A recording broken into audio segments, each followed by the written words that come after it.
Bonjour. Bonjour. Excuse-moi. Bonjour, Nicolas. David. Nicolas. Enchanté, Marc-Olivier. Enchanté. Nicolas. Enchanté. Avant de débuter, on va faire une petite lecture des règlements. Est-ce que vous souhaitez que je le fasse en français ou en anglais? Français. Français? Parfait. Donc, chaque équipe dispose de 20 minutes afin de présenter son cas au juge. Les 5 premières minutes de la présentation sont considérées comme étant protégées, ce qui veut dire que les juges ne peuvent intervenir durant cette période. Les 10 minutes suivantes sont considérées comme étant non protégées. Le début de la période va être annoncé à l'aide de la cloche que j'ai avec moi ici. Lorsque la période non protégée sera terminée, je vais la sonner encore une fois. Les juges ont la possibilité d'interrompre la présentation afin de poser des questions de clarification sur le sujet présenté à ce moment. Le juge devra se limiter à 15 secondes pour poser sa question. Durant cette période, les juges devront se limiter à une question par diapositive. L'équipe doit obligatoirement répondre à la question, mais peut ensuite continuer sa présentation sans attendre l'accord du juge. Les juges ne pourront pas poser des questions sur un sujet ayant déjà été couvert ou qui n'a pas encore été présenté. Ces questions devront être abordées durant la période de questions à la fin de la présentation. Les 5 dernières minutes de la présentation servent à conclure et sont à l'abri des questions des juges. Je vais montrer des cartons affichant le temps restant, mais le temps est également affiché derrière moi, juste ici. Je vais montrer un carton lorsqu'il restera 10 minutes, 5 minutes, 2 minutes, ainsi que 30 secondes, et les 10 dernières secondes, je vais les faire avec mes mains. Une période de questions d'une durée maximale de 5 minutes est allouée au jury à la fin de la présentation, et je tiens à rappeler au jury qu'il est obligatoire de poser au minimum une question durant cette période. J'inviterai maintenant les juges à se présenter. Je vais commencer. Bonjour, Charles Baudeville, directeur Trade Marketing Québec pour la Brasse Cravate. Bonjour, Julie Chamberlain, directrice en gestion de catégorie Québec pour Brasse Cravate. Marc-Olivier Bourgeois, directeur régional des ventes pour Brasse Cravate. Nicolas Roger, en stage de stratégie marketing pour retail pour la Brasse Cravate. Glenn Fournier, entrepreneur en technologie de l'assurance. On va maintenant pouvoir débuter. Tiens, une machine pour... Par ma connaissance, il va falloir utiliser soit le clavier, soit la souris. On va pas informer s'il y avait une machine de type.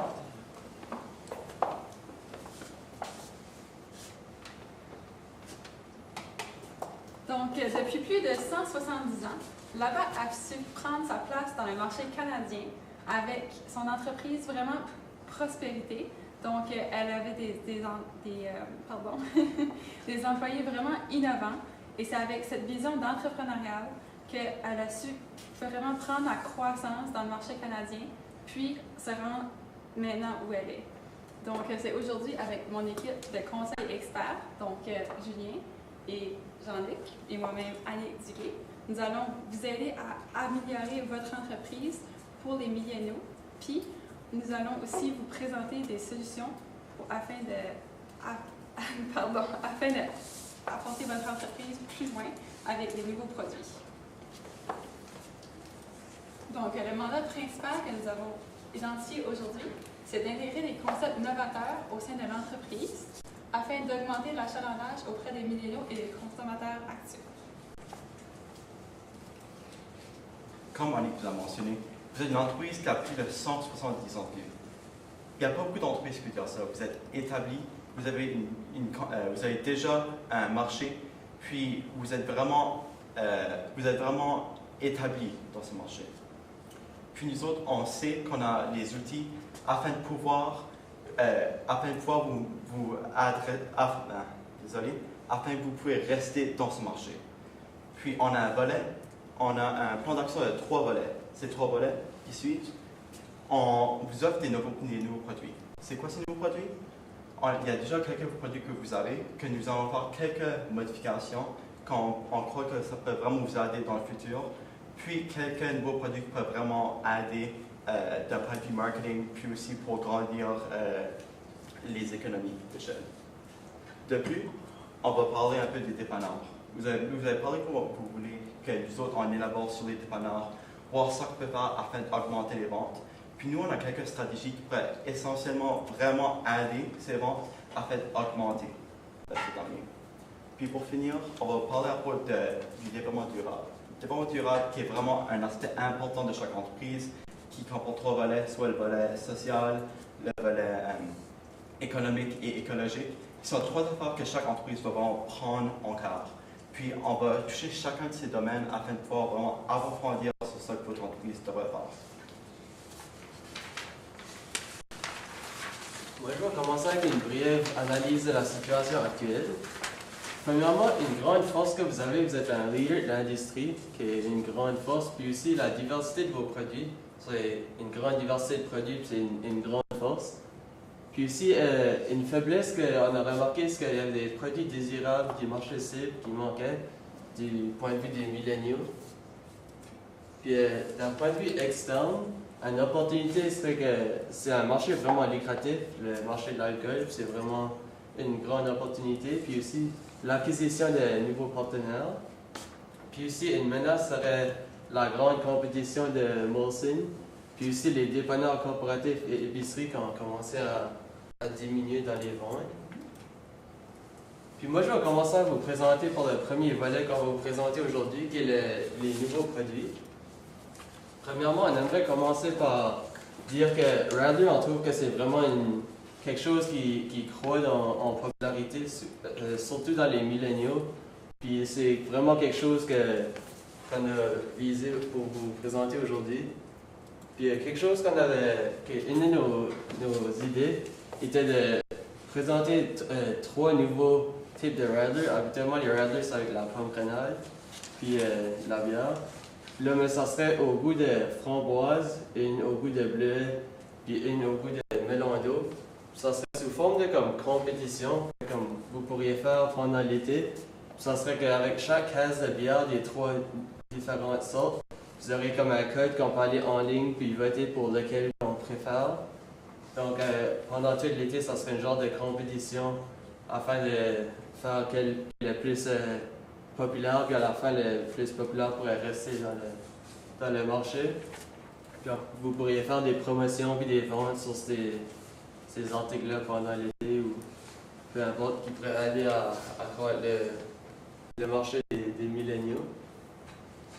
Puis aussi, on a pensé d'augmenter le pourcentage d'alcool dans les Radlers parce que dans le cas, ça parlait des consommateurs avides de plaisir et ambitieux.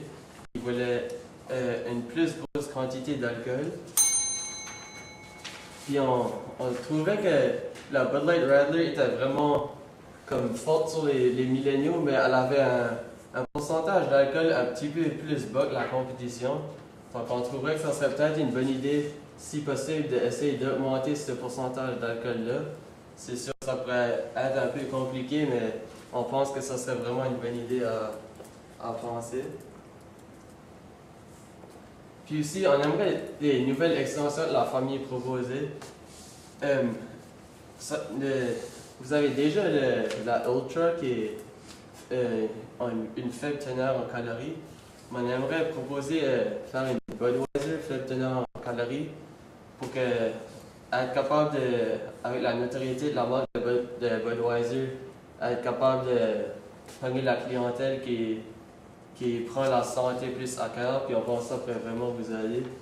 Puis aussi IPA, mettre IPA avec le nom de Budweiser pour le plus haute teneur d'alcool pour les avides de plaisir puis les ambitieux.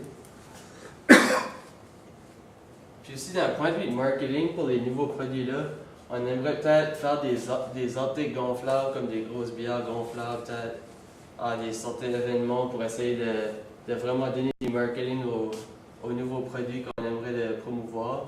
Puis aussi des promotions sur les médias sociaux, puis des articles promotionnels. On pense que ça pourrait vraiment aider.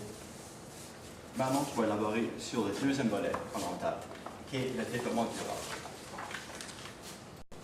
Donc, quand je vais le mentionner, le développement durable comporte trois différents volets. Le premier est un volet économique, social et écologique. Puis aujourd'hui, on va toucher chaque volet afin de pouvoir vraiment faire la pérennité en tout ça. Donc, en premier, juste un petit changement quand ça vient à l'écologie. Ça serait quand il y a plusieurs boissons, comme les boissons Bombay, qui utilisent des filtres comme ça pour vraiment apporter les canettes ensemble, qui peut être quand même assez nocif envers certains animaux, surtout dans le milieu aquatique. Donc, on aimerait vous proposer comme ce modèle ici, un modèle qui est biodégradable, qui serait vraiment plus bon pour l'environnement, puis qui pourrait vraiment vous apporter beaucoup d'attraction dans les médias afin que le monde voit, ah, c'est une entreprise qui ils aiment bien la terre, ils aiment l'écologie, puis ça donnerait vraiment une bonne image. Puis en deuxième, je voulais juste parler un peu sur une des initiatives que vous avez, c'est avec l'initiative verte de Alexander Keefe. Donc avec ça, c'est pratiquement avec dès que tu achètes une caisse de 24 bières, tu peux aller en ligne, puis, comme on dit en bon français, donner $1 à une association sans but lucratif. Puis, c'est vraiment quelque chose que nous autres en tenons à cœur, puis que je suis sûr que vous aussi vous tenez à cœur. Donc, c'est vraiment quelque chose qu'on aimerait mettre plus d'emphase dedans, puis même peut-être le mettre dans différents produits, dans, disons, des Budweiser ou d'autres gammes que vous avez. Puis un autre événement que vous avez fait dans le passé, c'était Dash for Trash, qui a été fait en 2011. Un événement qui a été fait, c'était en Colombie-Britannique. Puis ça que c'était vraiment, ils choisissaient une rivière qu'ils voulaient nettoyer. Ils ont nettoyé cette rivière. Puis avec les employés de la BAT qui a nettoyé la rivière, ils ont fait une compétition de bateaux dragons, qui est vraiment une initiative qui est vraiment bonne pour votre entreprise, à cause de ça touche vraiment la partie sociale. Donc c'est les employés, vous gardez les employés contents, puis ça crée vraiment une bonne chimie entre eux autres. Puis aussi, c'est un événement que vous pourriez publier vraiment sur les médias sociaux pour avoir un hashtag, une canne à la fois. Donc vraiment de pouvoir nettoyer les rivières, nettoyer tout ça qu'on peut retrouver. Puis, je vais juste ajouter, puis tout ceci aussi, ça va toucher le point économique, puisque ça va faire du marketing pour vous, puis ce marketing va apporter plus une grande vision, plus une grande auditoire, puis cet auditoire, c'est tous des clients potentiels. Puis en quoi l'impact de ces promotions-là va être différent de ce qui peut être fait dans le passé? Mais c'est juste des initiatives qui est fait ici, qui est fait comme sur place. Donc, même si vous avez fait ça dans le passé, c'est que ça rappelle aux gens que vous êtes vraiment pour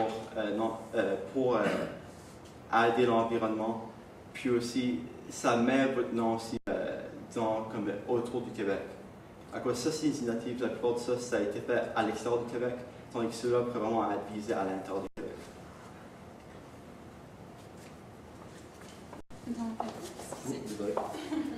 Donc, moi, je vais vous parler de la partie plus pour les dépanneurs indépendants. On a fait une partie plus spécialisée sur les dépanneurs, mais c'est vraiment aux dépanneurs indépendants de décider si eux peuvent appliquer cette décision-là envers eux. Donc, je vais vous proposer des suggestions. Ça serait à apporter à ces dépanneurs-là quel qui serait meilleur, dépendamment de la région aussi. Donc, premièrement, on a pensé pour un petit peu de marketing dans chacun des dépanneurs.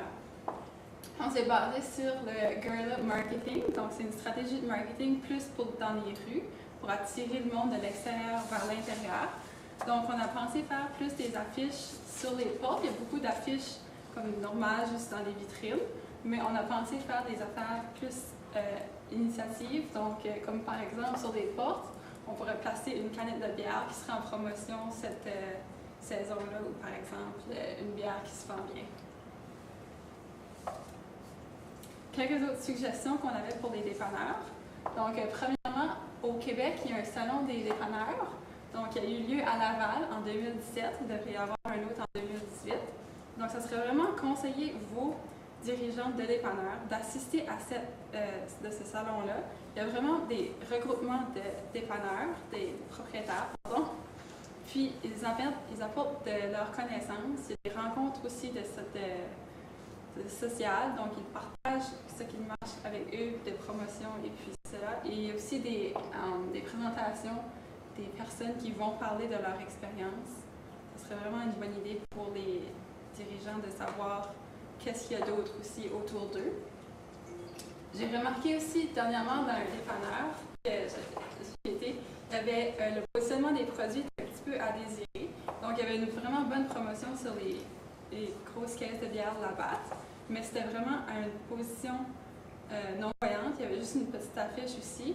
Donc, ça serait vraiment à repositionner les produits qui sont en spéciaux, vraiment voyants, puis accessibles d'accès, pour faire sûr que les clients peuvent voir cette promotion-là et qu'elle soit accessible aussi alentour des autres produits.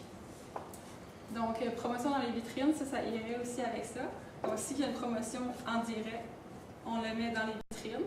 Puis, on pourrait faire des partenaires aussi avec d'autres compagnies ou d'autres bières qui peuvent le mettre dans la vitrine. Donc, des dirigeants de dépanneurs auraient une promotion tout le temps dans la vitrine de votre compagnie.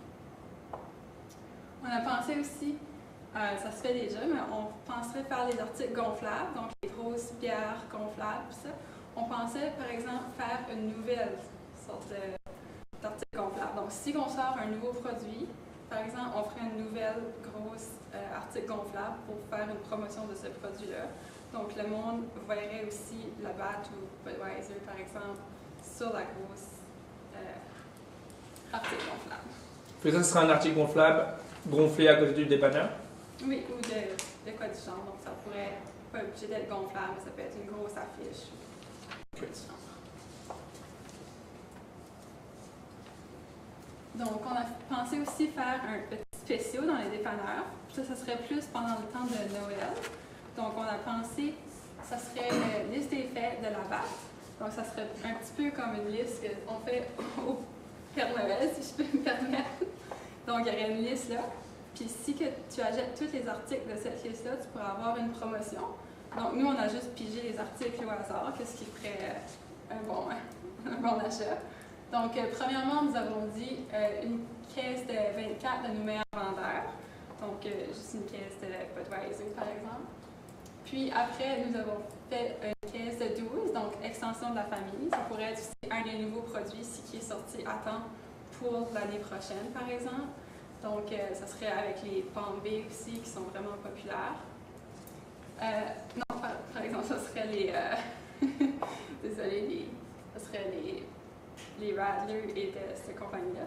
Puis après ça, le 6, ça serait les Palm Bay, donc, ou des cas du genre. Puis une microbrasserie pour apporter de la diversité dans ce paquet-là.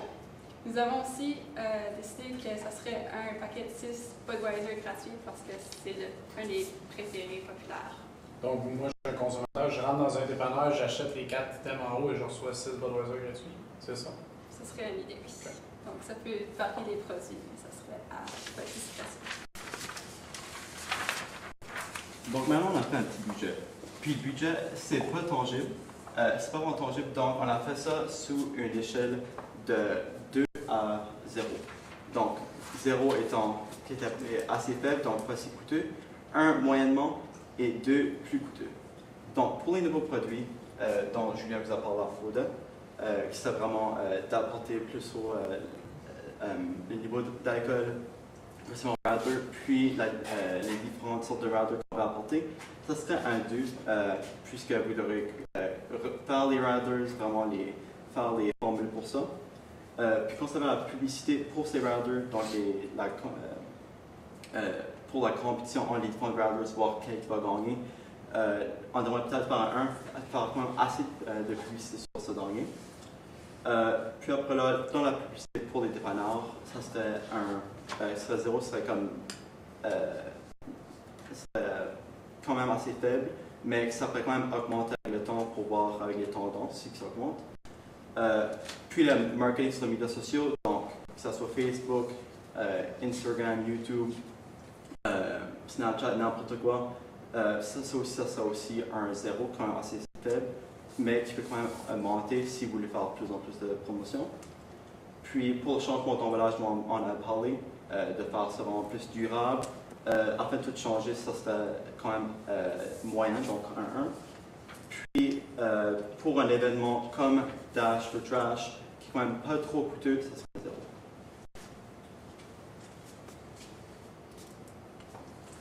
Puis je vais juste faire brièvement l'échéancier qu'on vous propose. Premièrement, de 0 à 6 mois, on proposerait de faire les choses avec les dépanneurs. Puis aussi le développement durable, on pense que c'est vraiment important, puis ça devrait être fait à court terme.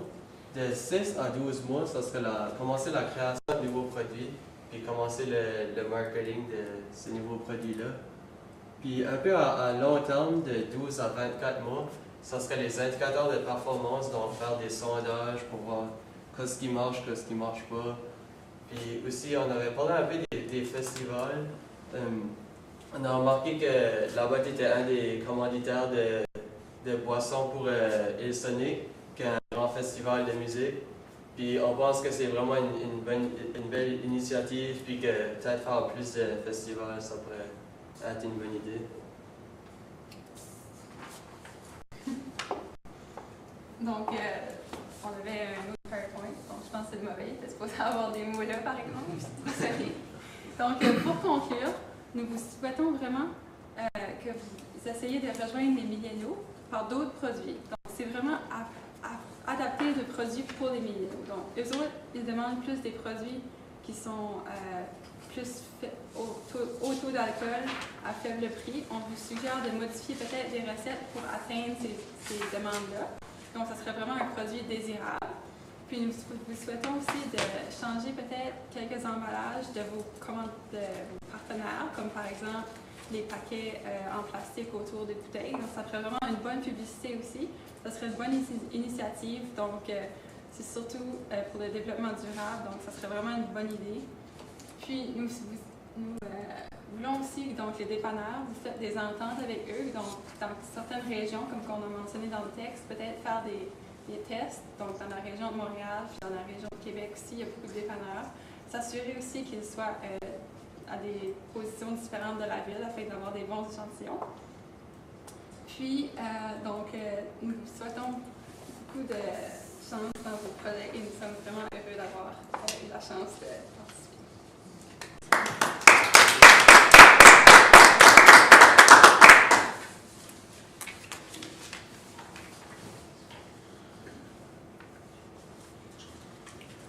Quelles sont les villes que vous choisiriez pour le test?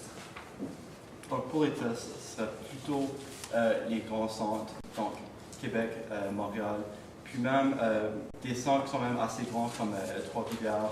C'est vraiment je dirais, c'est commencer au grand centre, puis épanouir au fur et à mesure, voir si ça fonctionne, et si ça fonctionne, d'aller dans les plus en plus de petits centres. Très bien. La question pour moi aussi. Donc, vous avez parlé de la Radler avec une suggestion, une recommandation d'augmenter le pourcentage d'alcool. Pourquoi pas avoir choisi une autre bière dans notre portfolio, du même type, on peut dire sucré ou fruité, qui a déjà un pourcentage d'alcool plus haut, exemple une Palm-B, une Okanagan ou une Mike's, plutôt que nous de devoir réinvestir dans un produit pour augmenter le pourcentage d'alcool? C'est qu'on avait remarqué que c'était vraiment la Radler qui était dans vraiment un gros taux de croissance, de popularité, surtout sur les milléniaux. Puis on trouvait juste que c'était vraiment une belle opportunité. Merci. Est-ce que vous voyez un paradoxe entre changer l'emballage pour la Palm-B pour un emballage plus durable et faire des canettes gonflables devant les dépanneurs? Donc, nous, le but, c'était vraiment de changer l'emballage pour faire un impact sur l'environnement.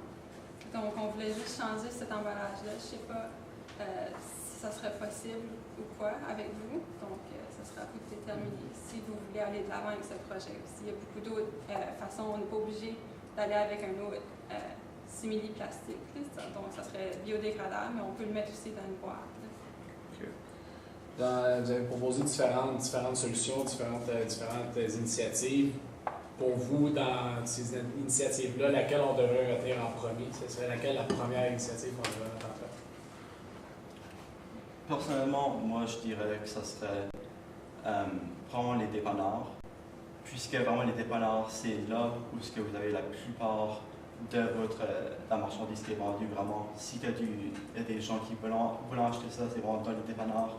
Puis vous avez dit que ça commençait à faire,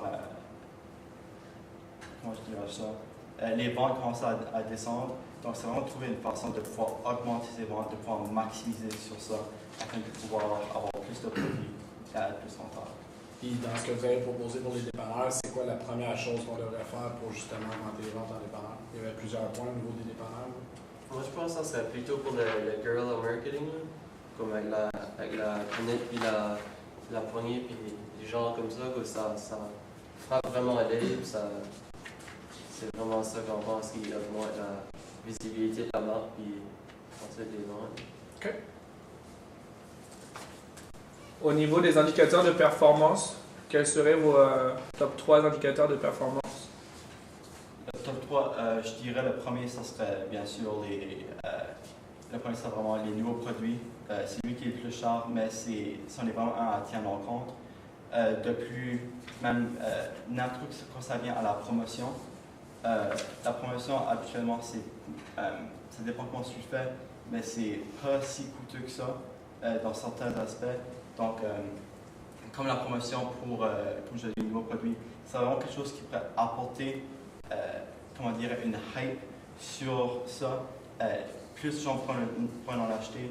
C'est vendu dans les dépanneurs, les gens pourraient les acheter au dépanneur aussi, qui pourrait aussi augmenter les chiffres d'affaires là. Puis de plus, c'est vraiment les deux là les plus importants pour nous. Puis aussi, quand ça vient au dépanneur, on doit vraiment pouvoir mettre aussi l'emphase là-dessus. On a vu dans les différents types de clients, puis vous les avez mentionnés, une des tendances, c'était le haute teneur d'alcool, right? L'autre qu'il y avait, c'était aussi d'avoir le plus d'alcool pour le moins cher. Comment est-ce que vous adressiez cette demande-là, moins chère?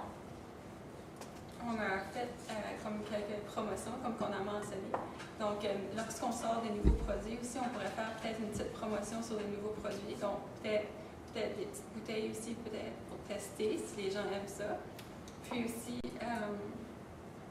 donc nous avons fait la liste de Noël. On ne peut pas vendre aussi l'alcool, il y a un certain prix minimum. Les dépanneurs disent aussi le vendre quand même assez bas. Donc, vos produits Molson et Labatt se vendent normalement aussi à des prix très bas, donc on n'était pas sûr jusqu'à où on pouvait aller pour des promotions. La période de questions est terminée. On va laisser les juges délibérer. Merci.